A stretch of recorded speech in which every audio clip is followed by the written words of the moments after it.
Hello everyone, welcome to another podcast. It's Ben Lister here. Time to update you. Episode 36 of the Ben Lister Chatbox podcast series with Matthew Rolland, Hospital Radio's very own Matthew Rolland, and here it is.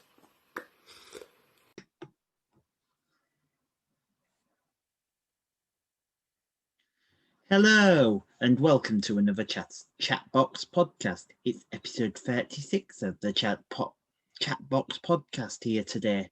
How are you doing? Right, let's crack on. As you know, each week I have a guest to talk about their job or their career, so let's crack on with this week's guest. It's broadcaster and interviewer to the stars, Matthew Rolland. Hello, Matthew. Welcome along. Hello, how are you? I'm fine, thanks. How are you? I'm not too bad, thank you, and thank you for asking me on. You're welcome, sir. 5 questions today, if that's okay. Yeah, that's more than okay. Thank you. With you ready to rumble in the jungle? I'm ready. Let's go for it. Question 1. Where did you start your broadcast career? Well, so for me, I wouldn't necessarily call it a broadcast career. I mean, I've just been very lucky that I've always been interested in radio. I've always done it as a volunteer. I've been doing it for 11 years now. And yeah, for me, it was just always, and that I always had that interest. I was always the sort of kid that would listen to the radio and try and mimic it. I'm sure a lot of people who are in the radio industry have maybe pretended to put a radio show on from their bedroom with no one listening, and play songs and pretend to talk to famous people. So yeah, when I was 17, I applied to Hospital Radio Reading, which is where I have been for the last 11 years. And yeah, I just kind of, it just kind of, for me, just went from there. They accepted me. I went down, became part of their Wednesday evening request show, which I still do to this day. And yeah, it just over time, it's kind of progressed from there. So it's always just been, I think it's always been something I've been interested in. And it was just a matter of trying to find a way of kind of doing it, really. Brilliant. Yeah, that's good. And it's a good start to your career. Exactly. And I think anyone who is interested in radio, hospital radio or community radio is a great way to start, because it's a great learning curve. You're not going to get, you've got a bit more freedom. You can kind of learn and craft your talent and get it to where you want it to be, really. Question 2. Who were your inspirations in broadcasting growing up? So the person who I probably listened to most when I was growing up was Chris Moyles. Now, he's not everyone's cup of tea, I know that. But for me, I used to love the fact that 1 minute he'd be, playing a fun song. Then he would be interviewing a, guest from TV, film, whatever. Then he would be doing a parody and he'd be having a joke with his team. And I loved the concept of it was a team show. It wasn't just Chris Moyles. It was, Dominic, who was the newsreader. It was Comedy Dave at the time, who was the sort of helping and producers and the newsreaders. And it was just like a family coming together, and you felt part of it. So for him, he's obviously someone I've looked up to. I mean, people that, I maybe didn't listen to them as much when they were on air, but people that I go back on as well, people like Terry Wogan, Michael Parkinson, people who, because for me, the interest isn't just radio, it's also talking to people, interviewing. I've always loved watching interviews, like people being interviewed and seeing how an interview works, because at the end of the day, a good radio presenter or a good interviewer, it's not just about the questions you ask, but it's about the way you kind of you go from each question to each question, and you kind of, you've got to be able to listen to the guest and to kind of know where to take the interview next. So people like them I've always been fans of. Nowadays I tend to listen to a lot of Radio 2. It's probably one of my favorite stations. Huge fan of people like Ken Bruce, Steve Wright, who I have had the pleasure of meeting and interviewing, who is an absolute legend. But at the same time, there's a local DJ here in Berkshire who presents on BBC Radio Berkshire, a lady called Michelle Jordan, who I think is fantastic and really just inspiring to listen to. And I just love, people who genuinely love radio and people who have a good story to tell, and who you can tell are really passionate about what they do and who want it to be the best they can do. Yeah, as I say, it's brilliant, that. And also my favourite. Yeah, that's question 1. Moving on. Have I done question 2? Yeah, that was one we just did. Yeah. Question 3. What is your favourite part about the job? Well, back in the days when we could, obviously, the big part of hospital radio is going around visiting the patients and speaking to your audience directly. Unfortunately, obviously, for the past year and a half, we've not been able to do that because obviously we can't get into the wards. But that is a huge part of what I love doing. But as well, for me, interviewing is something I've always loved. I love to find out about people and where they got their inspiration, whatever their talent is, whether it's singing, presenting, whatever their hobbies are. It's finding out where that kind of came from and how they first realized that was what they wanted to do.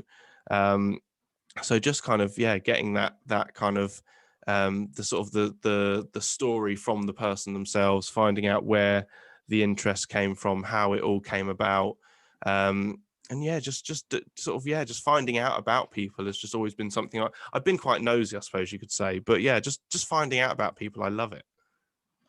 Brilliant. And also my favourite part about is telling the stories that wouldn't otherwise be told, and lockdown's the best time to tell those stories to people who are suffering with mental health, and that's the aim of these podcasts, really. Exactly. At the end of the day, talking is so important. You have to talk to kind of just share things. People hold things in, and at the end of the day, it's not really helping anyone. So talk about it, get it out there. And if these podcasts help people to, while they're walking, while they're doing the jobs, I'm a happy man. That's all you can wish for. Question 4. How has COVID affected your life and line of work? Well, for me, when COVID first hit, so my day job, I was took a bit of time off from that for a little while. So I then was left with a lot of spare time, wasn't able to go into the radio studio to do my normal show on Hospital Radio Reading. So I found that for me, doing similar to what you're doing here, getting on Zoom, Skype, and doing interviews that way, for me was a big help because I started doing isolation interviews, which is a series that I started back in March, April of last year. And to date, I've done about 87 interviews I've done with various people. Debbie McGee, Chris Tarrant, Giles Brandreth, Sophia Spexter, Hugh Bonneville, just to name a few. I've been very lucky with the people I've been able to interview. And then the great thing with it is I can put the videos on YouTube, which is a YouTube channel I set up. Plus also I can play them out on Hospital Radio Reading. And once we were allowed back into the studio, because for a little while me and one of my colleagues, a guy called Rodders, we were doing shows so I was at my house, he was at his house, and we were being connected up via the studio. And then obviously we were eventually allowed back into the studios. But now, touch wood, things are more or less back to normal, but we have to adapt, so we did. But it's just making work, making what you have work for you. So obviously I was using Zoom, which I'd never used before the lockdown. I was having to learn how to edit videos, which again was something I'd never done before. So it was learning new skills and finding new ways of doing things, and it sort of worked, I suppose you could say, for me anyway. Brilliant. That's brilliant. And we come on to how COVID has affected us all. Well, it's affected us all in different ways. We need to look at this. I know I'm going off tangent here, but the current situation is very hard. I'm not a big fan of the leaders of this country, and I'm not going to lie and sugarcoat it and say that they've done a fantastic job. They've done a okay job. They've made some mistakes along the way, and I'm a 50-50 on that. But I also think in the back of my head they're trying to balance out everybody's concern, but also everybody's mental health aspect. Yeah, so it's been a tough one. I think had any of the parties been in charge, I don't know if any of them would have got it right. I think it's a very tough situation for anyone to be running a country, and I think a lot of countries have got it wrong. Some have got it right, but it's been a tough one. But I do think that it's kind of how we come out of this situation, and have we learnt from our mistakes, and just basically what happens next. Obviously, no one knows what the future holds, but we just have to hope that they make the right decisions, and that we do, look after the people that need help, and just make sure that everyone coming out of this is looked after and is helped the way they need to be helped. Yeah, and the last question on my list, what advice would you give to young aspiring broadcasters who are starting out? Well, for me, obviously, someone who does it as a volunteer, I would say get involved in hospital radio, community radio, get involved in some form of local station, because local is the best way to start off. One bit of advice a few people have given me this advice is persistent. Be persistent. Obviously, you've got to know where to draw the line, so don't go too over the top. But, if you want something, you've got to go for it. You've got to continue to try and push for it. And if someone says no, then move on to the next person. Don't let it put you down. Don't let it get you down. And don't give up, because at the end of the day, if it's your true passion, if you really love it, you've got to make it work. You've got to keep going. And you've still got to enjoy it. If the fun gets sucked out of it, that's the last thing you want. So you've got to keep adapting, keep changing.